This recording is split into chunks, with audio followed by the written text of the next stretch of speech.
When my grandma passed, I didn't expect gold bars or antique diamonds. But I did expect the promise she made would be kept. She always said, "When I'm gone, I want you to finish that degree. No more putting your dreams on hold for this family." She meant it. She even put it in writing, in front of everyone. It was during her 80th birthday dinner. Right before the strawberry cake came out, she tapped her glass and said, "Nathan's getting the education fund.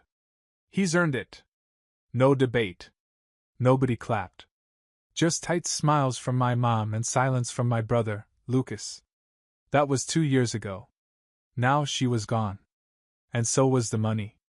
I first got suspicious when the probate lawyer called and said my portion would be processed in 2 stages. 2 stages? I asked. I thought the will said it was a clean split. My portion was in cash, right? Yes, the lawyer said, voice neutral. But it seems the liquidity is delayed. That didn't sound like a legal term. That sounded like a cover-up. I pressed. Delayed how? He hesitated. It appears your mother moved part of the estate into an investment vehicle on behalf of your brother.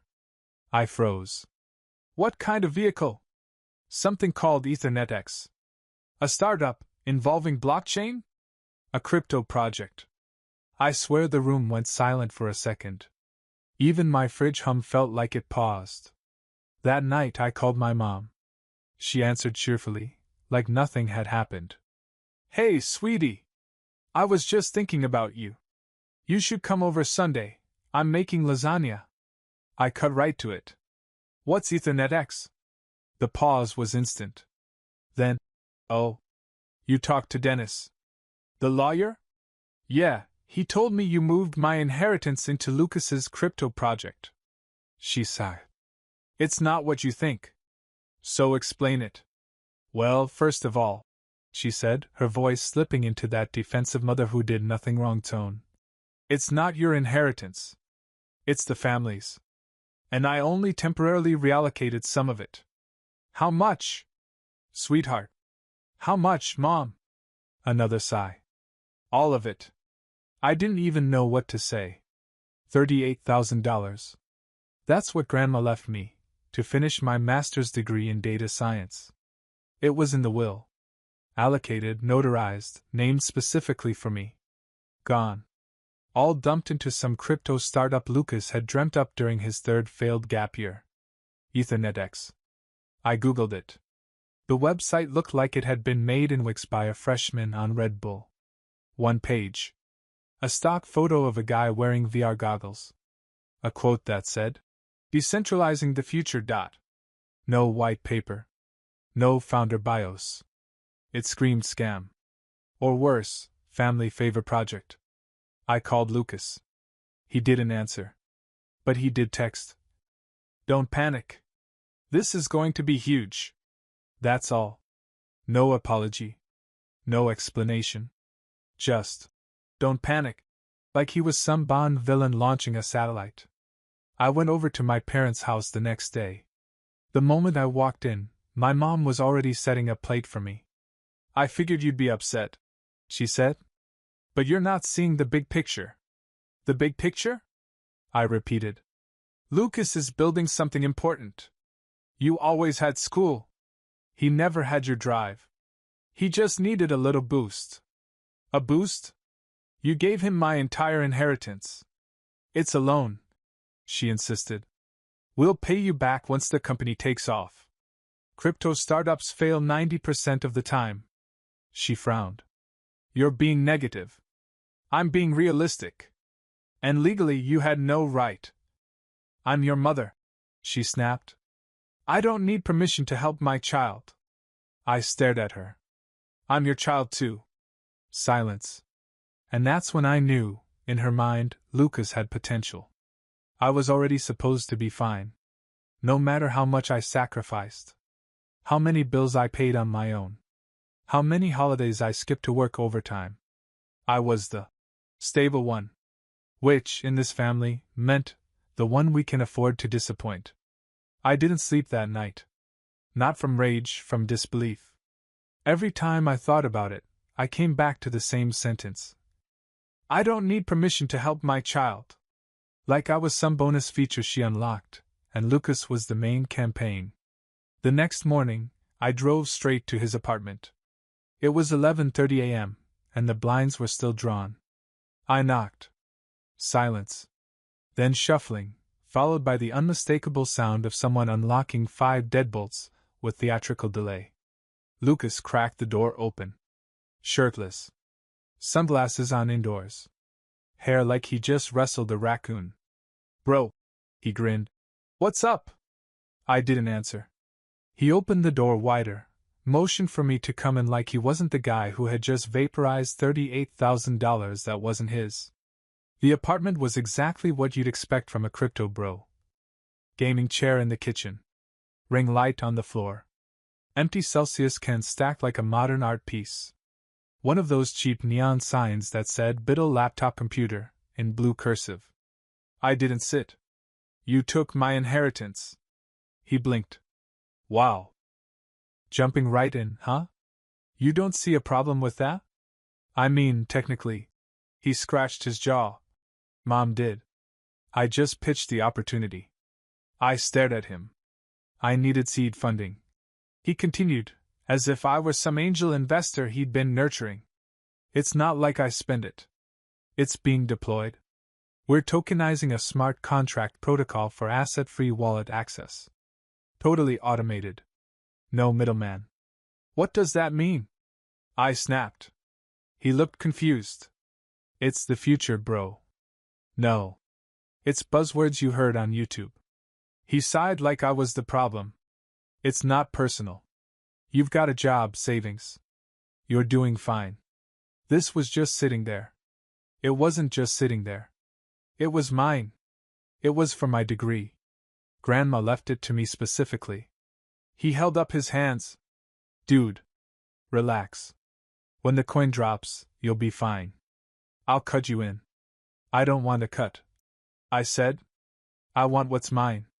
Well, he shrugged. You should have gotten it before Mom put it to work. That was it. No guilt. No sorry. No sense of boundaries. To Lucas, I was an obstacle. Not a brother. Just someone who accidentally owned something he wanted. I left without another word. 2 hours later, I was back at my apartment, sitting at my desk, opening Grandma's will again. There it was, in black and white. $38,000 shall be set aside in cash for the continued education of Nathan Rivera. There was no room for interpretation. No wiggle language. No, subject to discretion. It was mine. And Mom gave it away like it was a Macy's coupon. I called the probate lawyer again. Dennis sounded tired. Look, Nathan, I understand your frustration. But unless you're willing to challenge your mother legally, I might. A beat. That would put you in direct opposition to her role as executor. Are you prepared for that? Yes. I wasn't before. But now? Yes. I hung up and opened a new doc on my desktop. Timeline of events. March, Grandma passes. April, we'll read. $38,000 named to me. May, money disappears into Lucas's project. June, Mom calls it a loan. July, Lucas says, cut you in. I attached the screenshots. Texts. Photos. Banknote where the cash out was requested. I labeled the folder, Restitution, Rivera versus Rivera. Because that's what it was now. A fight. I didn't want it to come to that. But they picked their side the moment they told me. You'll be fine. No. I won't. Not until they finally understand what it feels like when you're the one left out. I didn't file the lawsuit immediately. I wanted to give her a chance. One last call. One final attempt to handle this without scorched earth. But what I got wasn't a conversation. It was a performance. Mom picked up with her usual artificial cheer. Nathan! I was hoping you'd call. I was just about to marinate some chicken. Want to come over for dinner tonight? No. Pause. Well, okay. Everything all right? I spoke to Dennis. The lawyer. Another pause. This one longer. She already knew what was coming. I'm asking for full restitution, I said. If it's not returned, I'm filing a formal complaint to have you removed as executor. You wouldn't. You bet I would. You violated a legally binding will, Mom. This isn't a misunderstanding. This is misappropriation. Don't talk to me like I'm a criminal. You handed my inheritance to Lucas like it was monopoly money. You are a criminal. Her voice dropped. Cold now. You think this is how Grandma would have wanted you to handle it? By tearing this family apart? Grandma wanted me to finish school, not fund Lucas's startup fantasy. And what if it succeeds? She snapped. What if he changes everything? What if Ethernet X becomes something big? What if it crashes next week? She didn't answer. Because she knew. It already was crashing. I'd spent the past 48 hours digging deeper. Ethernet X wasn't a company. It wasn't even registered as an LLC. It had no tax ID. No investor documentation. No white paper. The team. On the site? Stock photos. One guy was also modeling for a fake toothbrush brand. I reverse image searched them all. The token? It wasn't live on any major crypto exchange. Lucas had just minted coins on a testnet claiming it's pre-IPO energy. It wasn't a startup.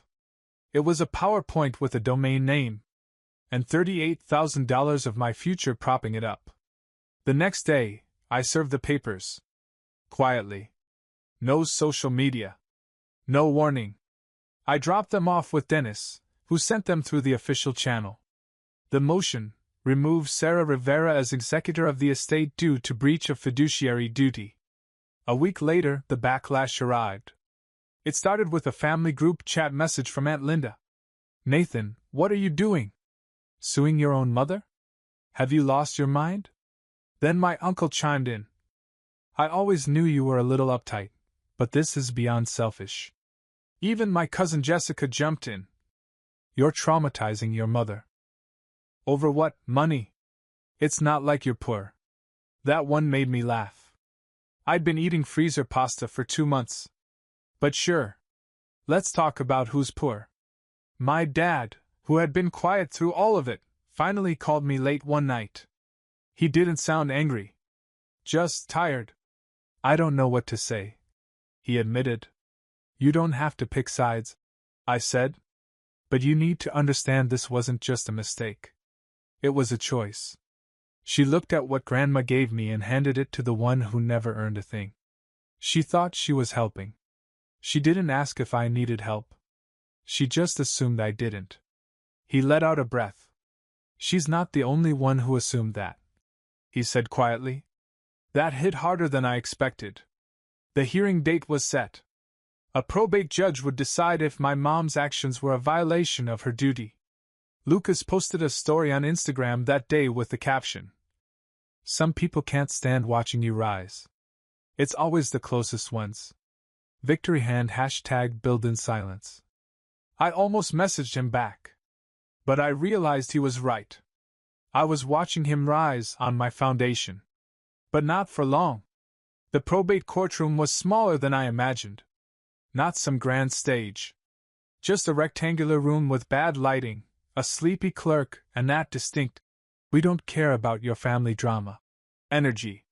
Mom sat across from me at the other table, flanked by a lawyer she probably couldn't afford without touching the remainder of the estate. Lucas wasn't even there. Too busy, grinding Web3 architecture. Or whatever excuse he came up with. I wasn't nervous. I was angry. And that tends to make me focused.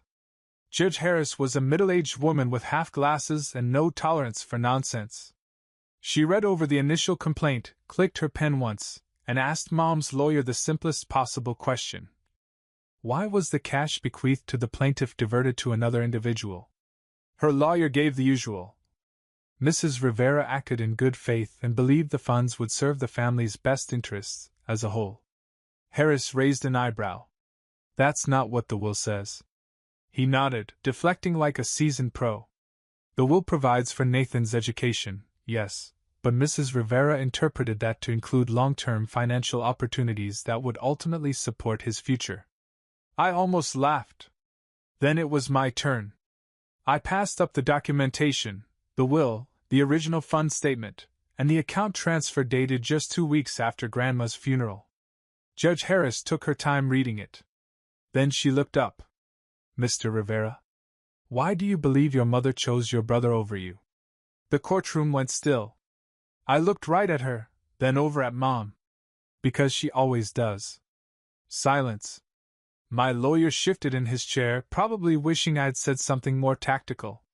But Harris didn't blink. She just nodded and said, "Continue." I did. I told her about the fund. The promise. The celebration where Grandma told everyone what she intended, and how no one clapped. I explained how I worked while Lucas drifted. How I studied while he spiraled to cryptomanias and startup buzzwords.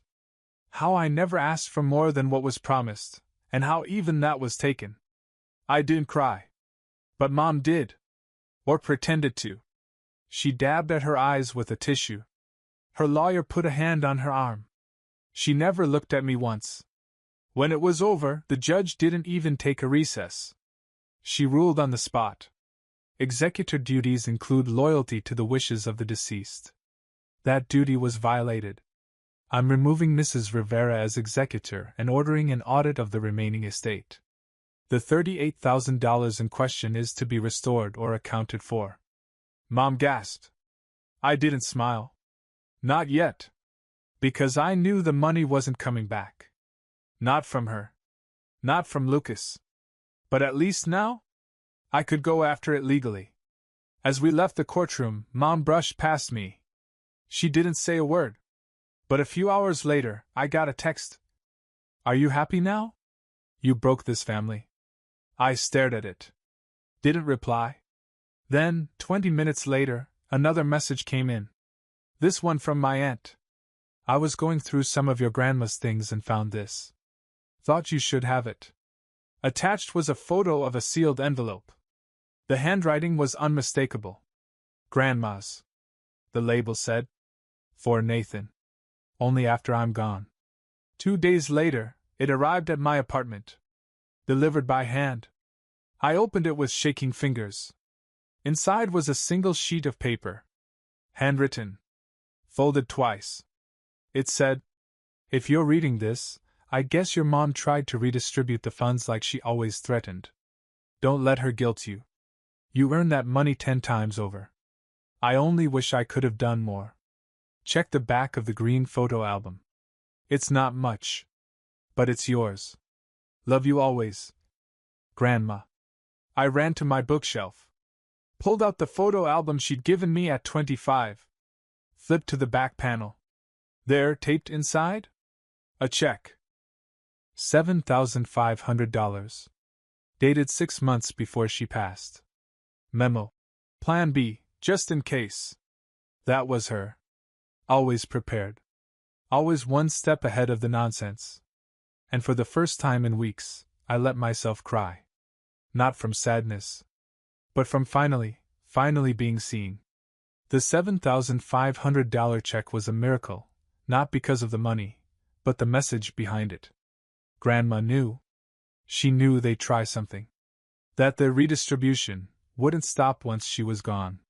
She couldn't stop it, but she prepared for it. That told me everything. But apparently, I wasn't the only one who'd gotten a wake-up call that week. Because Lucas finally resurfaced. He called me on a Tuesday afternoon, block number. I almost declined, but curiosity got the better of me. Hey, he said, as if we hadn't been living in a family civil war for the past 2 months. What do you want? I asked. Just to talk. Clear the air. Unless the words you're about to say are here's the check, don't bother. A pause. Then, I've got an offer. I almost hung up. But he rushed in, fast, like a desperate salesman. Listen. I know you're pissed. But Ethernet X is this close to breaking out. We're in talks with a guy who used to work with an exchange. He says we just need one more dev to finish the MVP. I laughed. You think I'm going to code your scam now? No, man, I'm offering you equity. That stopped me. I'll give you 5%. Founding equity. You keep the check Grandma left. We call it even. Even. Like that word meant anything after what he'd done. I didn't yell. I didn't swear. I didn't even raise my voice. I just said, "You're offering me part of a company that isn't registered, isn't profitable, and doesn't have a working product. It will. You're offering equity in something that you stole money to build. You think that buys back the years I put my life on hold while you failed upward?" He went quiet. "I'm not your investor, Lucas. I'm your brother. And you lost me the second you decided your pitch deck mattered more than my future." Click. I hung up. The next day, I went back to the photo album, not for the check, but the memories. It was full of handwritten notes Grandma had scribbled beside photos. One caught my eye. A photo of me at 18, holding a certificate from my first software bootcamp. Beneath it, she'd written, "He's going to build something real. I just know it." Those words hit different now. I flipped to the front cover, and noticed something odd. The inside edge had a split seam. Like something had once been slipped inside. I pried it open carefully. And found a folded receipt, from a storage unit. Paid in full for 5 years. Under my name. I blinked. The address was only 20 minutes away. I drove straight there. Tiny facility. Faded paint. The front desk guy looked like he'd just come off a 48-hour shift and didn't care who I was as long as I didn't set anything on fire. Unit 117. The lock was already broken. Either she'd meant for me to get in without a key, or time had done the job for me. Inside was not much. A single metal box. And a binder labeled Plan C. No joke. Plan C. Inside the binder? Every document Grandma ever collected. Birth certificates. Insurance policies. Copies of the will. Letters she wrote but never mailed, including one to my mom. If you're reading this, and Nathan is angry at you, I suggest you sit with that feeling instead of defending yourself. You've taken enough from him. Oof. One folder was labeled For School Only.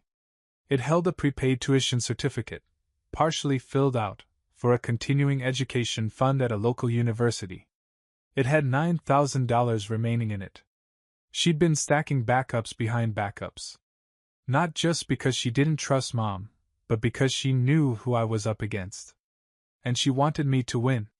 That night, I started the process of transferring the tuition balance to the program I'd deferred twice already. It wasn't a full replacement.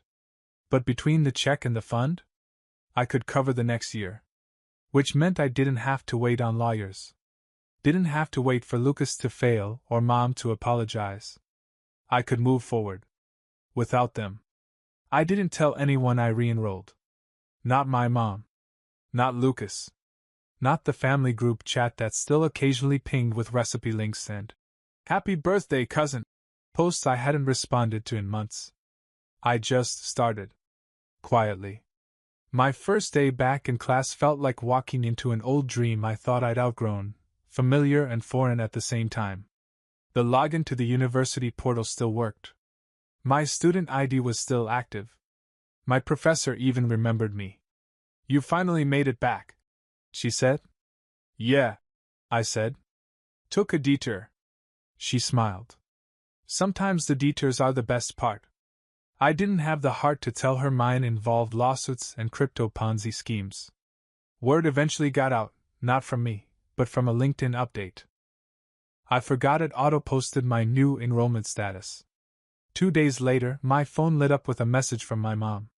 "So I see you went back to school. I guess you didn't need the money after all." "No. I'm proud of you."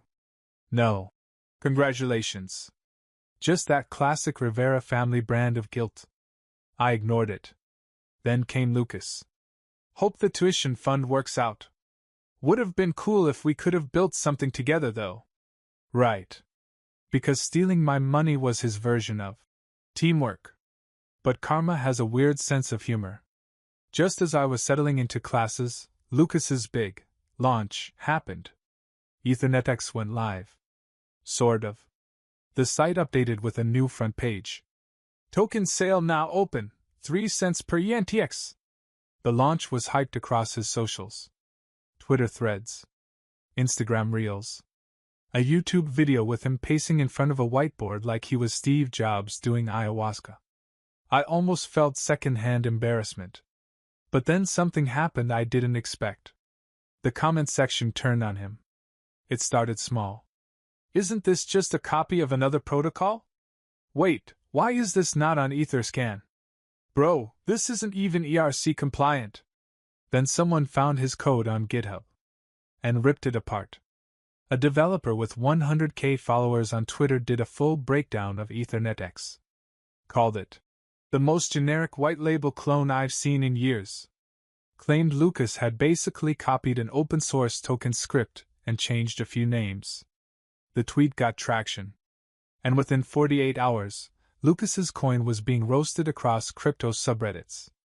People demanded refunds. Buyers started pulling out. The price of the token dropped from 3 cents to 0.001 overnight. And then the website went offline. Just disappeared. No announcement. No apology. Just 404. The next day, Lucas posted a black screen to his story. People are so ungrateful. You try to build and they tear you down. No accountability. No ownership. Same Lucas. I didn't reach out. I didn't need to. Because for the first time ever, I was ahead of him, and he knew it. He'd burned through my inheritance, Grandma's patience, and his own credibility in one giant digital bonfire. And me? I was logging into class at 9 a.m., studying late at night, writing papers, reading code, getting stronger by the day. But the family? They didn't know what to do with that. They were used to seeing me as fine, the fixer, the background character, the one who sent flowers but never demanded center stage. So when I didn't respond to Mom's passive-aggressive texts, when I didn't show up to Cousin Liza's baby shower, when I didn't reply to Lucas's vague guilt trips about family unity, they panicked. Aunt Linda called me directly. "I don't like what's happening, Nathan," she said. "Your mom is a wreck. She wrecked herself. She said she was just trying to help both her sons. She helped herself to my future. That's not support. That's sabotage." She was quiet. Then she asked the question I'd been waiting for. Is there anything she could say that would make it right? I thought about that for a long moment. Then said, "Yeah. 2 words. What are they?" "I'm sorry." I didn't expect them to apologize. Not really. So when my dad texted me, "Dinner this Sunday. Just us. Come if you want," I almost deleted it without replying. But I didn't. Because part of me needed to see it, not them, but it, how far they'd go to justify what they did. How deeply they'd dig before they even considered saying they were wrong. I needed to know if there was anything left in that house worth calling home. I showed up at 6 p.m. sharp. Mom answered the door like nothing had happened. Like we were just picking up where we left off after some minor disagreement about potato salad. "Hi, sweetheart," she said, and stepped aside like the hallway wasn't haunted with the echo of stolen futures. I stepped in. The smell of roast chicken hung in the air. That used to be comfort food. Now it just felt like bait. Dad nodded at me from the table. He looked old. Not tired. Drained. Nobody said much until the plates were down. That's when Mom cleared her throat and did what she always did, talked like the wound was mutual. "I just want to say," she began, "I never wanted things to turn out like this." I waited. I was trying to do what I thought was best for everyone. Your brother needed help. I didn't think. That's exactly the problem, I said. You didn't think. You assumed. You chose. She flinched. Then nodded. You're right. That surprised me. She continued, slower now. I chose Lucas. Because I thought you'd be okay no matter what. And if I wasn't? She didn't answer. Dad finally spoke up. He didn't tell you. But Lucas came to us 6 months before Grandma died. Said he was in trouble. Owed people money. Said he needed one win or he was going to do something stupid. Mom added. We were scared. Not just of him failing, but of losing him completely. So you bet my future to save his? Tears welled up in her eyes. I was scared, Nathan. I let the silence stretch for a moment before replying. I was scared too. Scared that no matter how much I did right, I'd still be treated like I didn't matter. That landed. It actually landed. Because she didn't deny it. She just cried. Real tears this time. I'm sorry, she whispered. The words felt small, too late, too soft, but they were there. It was the first time in 30 years I'd heard them without an excuse attached. After dinner, she asked if I could help her move some boxes from the attic. I almost laughed. A peace offering in the form of manual labor. But I followed her up anyway. We moved some old crates of photo albums and holiday decorations, and then she paused, looking at one box I didn't recognize. It was unmarked, taped tightly. I think this was your grandmother's, she said. She left it under the stairs. I never looked inside. I opened it. Inside was an old quilt, a weathered recipe book, and at the very bottom, a flash drive. Just a tiny black USB stick taped inside a notebook labeled Legacy, for whoever actually earned it. My mom blinked. I've never seen that before. I pocketed it. That night, back in my apartment, I plugged it in. It was encrypted, of course. But Grandma wasn't subtle. The password was my birthday. Inside was a single folder titled, Nathan, read me when it's real. Inside that was a PDF, a scanned handwritten document titled Addendum to Will, and a short video file. The addendum? A separate letter to Dennis, the probate lawyer, naming me as the alternate executor if Mom was found unfit. She'd seen it coming. She'd built in a parachute. I opened the video. It was grainy. Just Grandma, sitting in her favorite floral armchair, a cup of tea on the table beside her. Nathan, she said, smiling. If you're watching this, I assumed things got messy. She took a sip of tea. Don't let guilt win. Don't let them shrink you because you're reliable. You've always been the one who showed up. Who carried more than his share. And if they couldn't see that, I'm sorry. But I did. She leaned forward. You're not the backup plan. You're the one I trust to finish what I started. Then she winked. Now go build something. Something real. The video ended. And I sat there, alone, blinking through tears, realizing for the first time in my life that I wasn't crazy. I wasn't selfish. I wasn't wrong. I was right. And she knew it all along. I waited a week before sending the flash drive to Dennis. Didn't explain it. Just mailed it with a sticky note that said, Found this in my grandma's belongings. Might be relevant. 3 days later, he called. Nathan, he said. This changes everything. Turns out Grandma had filed the addendum privately with Dennis, an unofficial backup in case she sensed instability. Her words, not mine. The document named me as alternate executor of her estate, conditional upon Sarah Rivera violating any fiduciary duty. Which, legally, she had. The motion was refiled, uncontested. I didn't even have to go to court this time. Just like that. I was executor. The last piece of Grandma's will was finally in the right hands. And I was ready to use it. The first thing I did?